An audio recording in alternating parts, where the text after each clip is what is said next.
What's up, everybody? Welcome back to my channel. My name is Ashley, and I am a recovering addict. And I am going to tell kind of about, I guess I'm going to go through the story of my addiction, like how I got started and all the crazy stuff I went through, because my life for a little bit was full of chaos. Some really fun and good, and some not so good. So I guess we'll start from the beginning. But to kind of understand, we have to go back to when I was in high school. Sorry about my nails. I really, really need to get them done. But my grandma's been in the hospital and we've been going out of town every single day. So my nails look like this, like one even popped off. But, anyways, so when I was a kid, I grew up in like a very strict house. Like my dad and me didn't always get along. He wasn't always very nice to me. I had a lot of chores, a lot of work to do. Um, I was very strict and I was very sheltered. I had some friends. I had a best friend that could come over sometimes, but mostly because her parents were alcoholics and she needed somewhere to go. But for the most part, I was very sheltered and either grounded or doing chores a lot of the time. And then when I was in high school, my family kind of broke up. My dad moved out, and it was just a very complicated situation. But my dad moved out, but my mom decided that she wanted to stay with him anyway. So um, they ended up having some weird thing, but my dad wasn't living in the house, which was fine with me. But it did really complicate things. But I got a taste of freedom and I started going crazy. I started having these mad because my mom would go over to my dad's a lot, and I had this big house out in the country and all this freedom now, and I would start having these huge parties out of my house every single weekend. Lots of drinking and marijuana, but I wasn't doing anything like really hard at the time. It was mostly just smoking and drinking. But I would have these huge parties where everybody would come out to my house like every single weekend.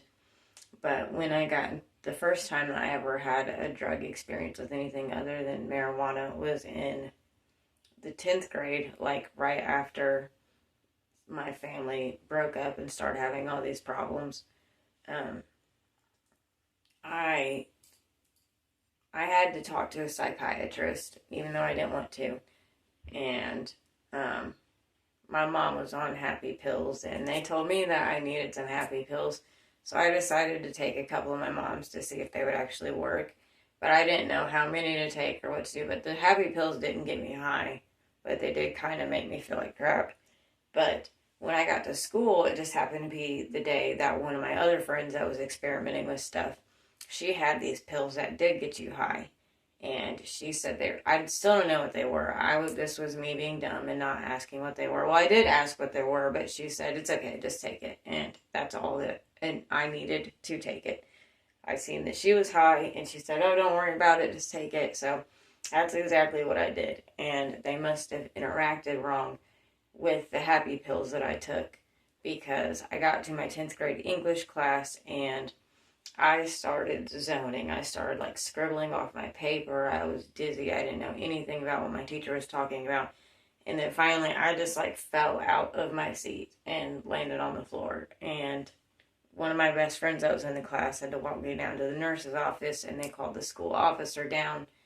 And luckily, the school officer knew my family really well because I actually went to DARE camp, which they helped run. It was like run by their family. So I was actually very close with my school officer, and I think that helped me get out of trouble a little bit because he knew I was going through a lot of stuff at the time and didn't want to get me sent to jail or juvie or whatever. So I got really lucky with that one, but I definitely did overdose in my 10th grade English class and had to be taken to the hospital. And then I didn't really do too much after that. I think I snorted coke one time in the school bathroom, but I mostly just stuck to drinking and weed for the next few years. And then once I got out of high school, I tried to go to college and be good and, do things the right way, but I was having trouble getting a job due to the way that my eyes look.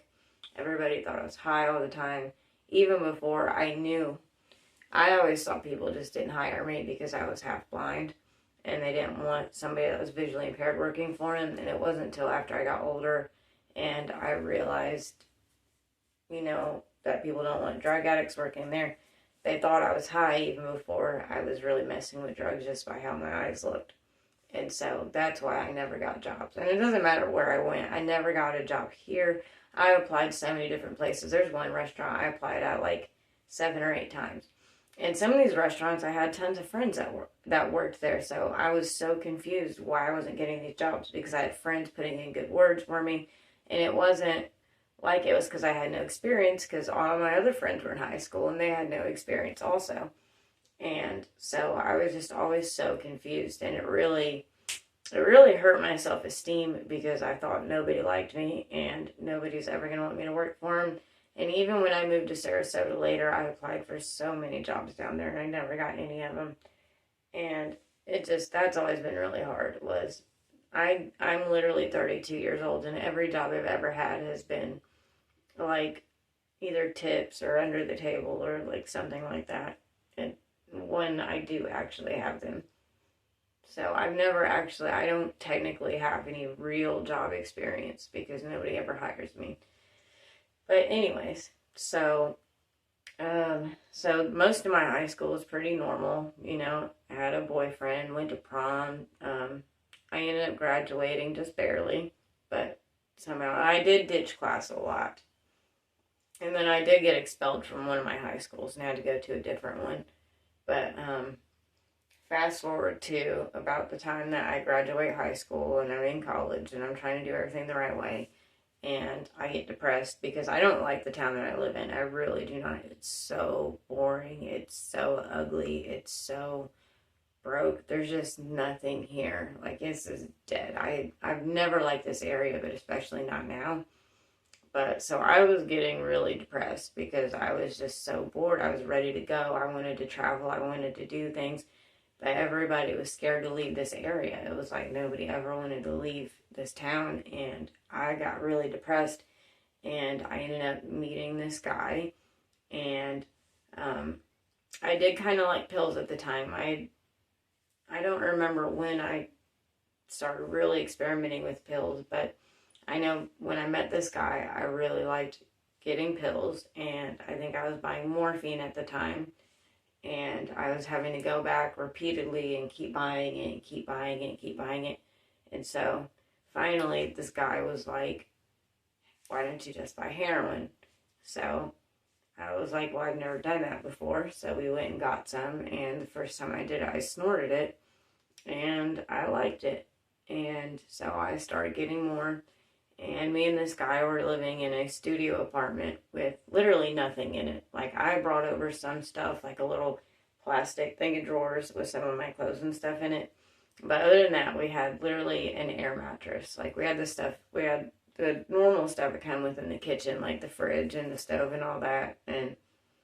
But as far as like our stuff, we seriously only had like an air mattress and some clothes. And half the time we didn't even have the electric or the heat on, and it gets really cold here. And so we would be living in this studio apartment with nothing and no heat and no electricity, and just, he was also an alcoholic. So, I mean, there was nothing but empty bottles of alcohol and drug paraphernalia everywhere. And it was a hot mess. And we had tons of people in and out, and we always had like all these guys coming and living with us and staying with us, and some of my friends in and out. And it got fun, but we got the cops called almost every night by being rowdy. But it ended up being really fun for a little bit. And then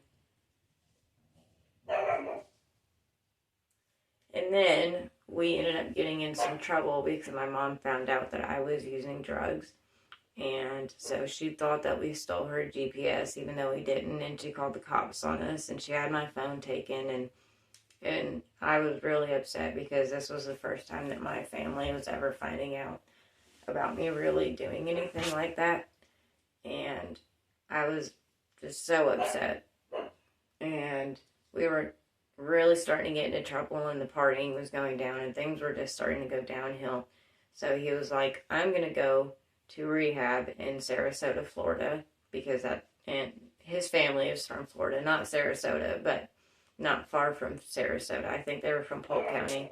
So he's like, I'm going to go back down to Florida and go to rehab, and I think that you should come with me. And at first, I was not really for it, but then at the same time, I thought, well, it's Florida, and it's a chance to leave here. So I ended up giving in and saying that I will go.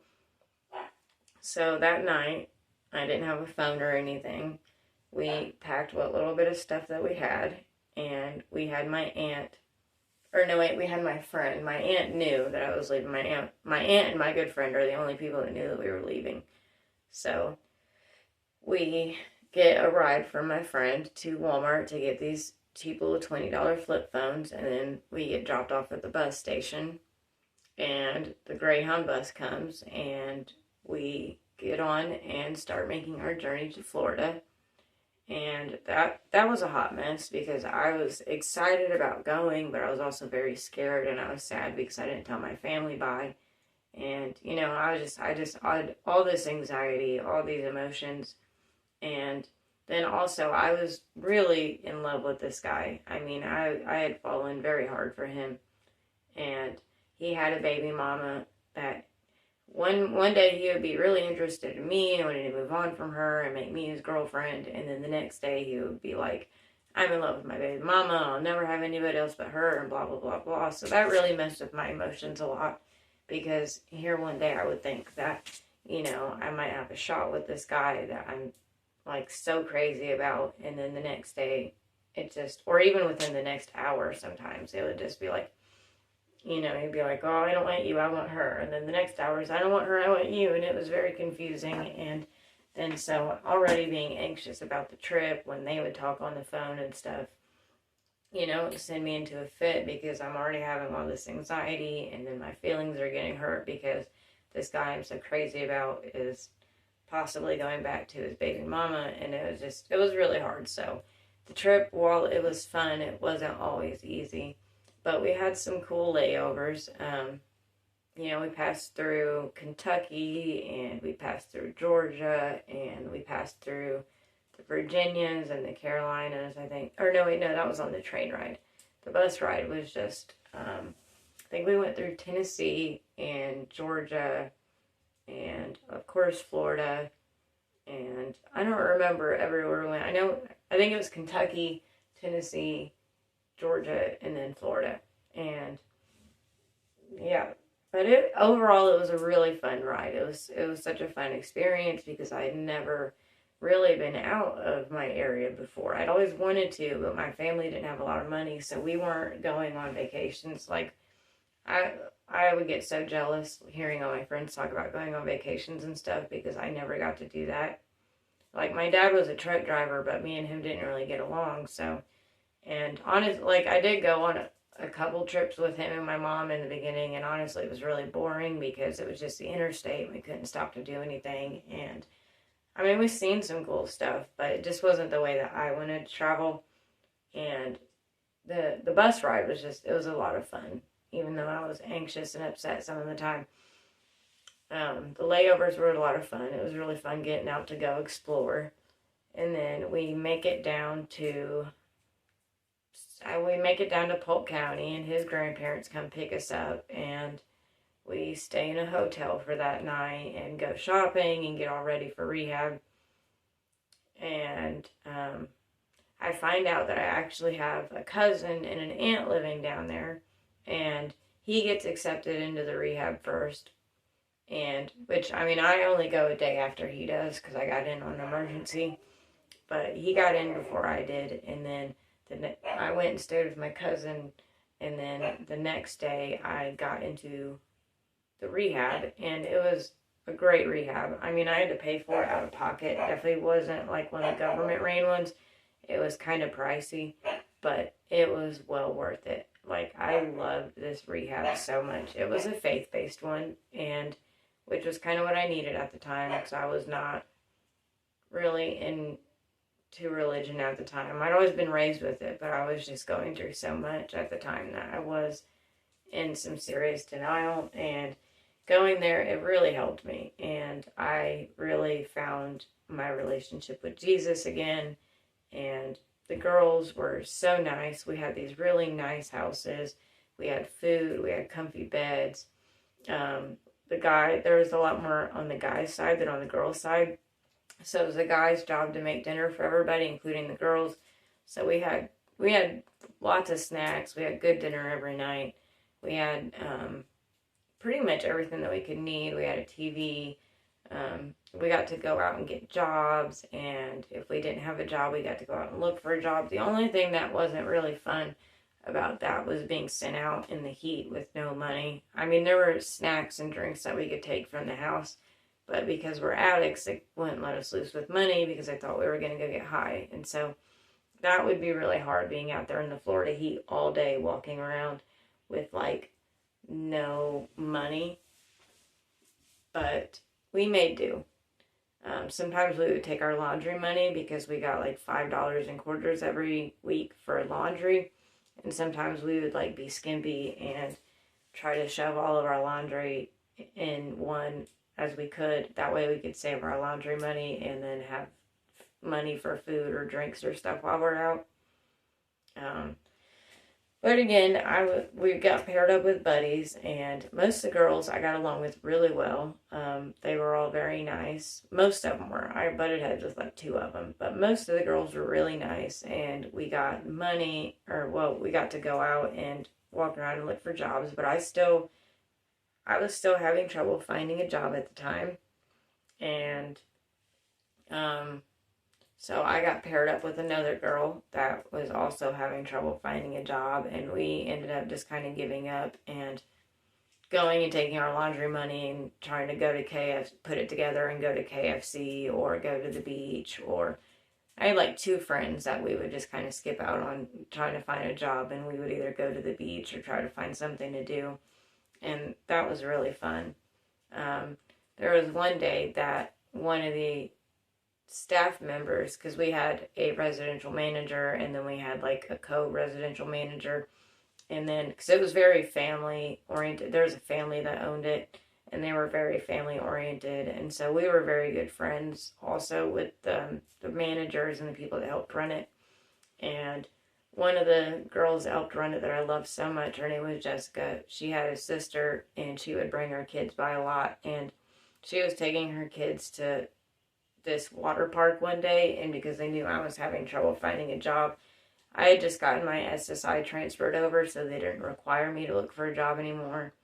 But it was kind of nice, but kind of sucky, because my SSI was just enough to pay for the program without leaving me hardly any left over.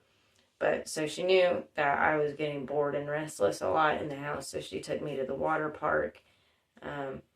And it was just really nice. And then we got to go to church on Sundays and Wednesdays, and I got to look at the guy that I came in there with.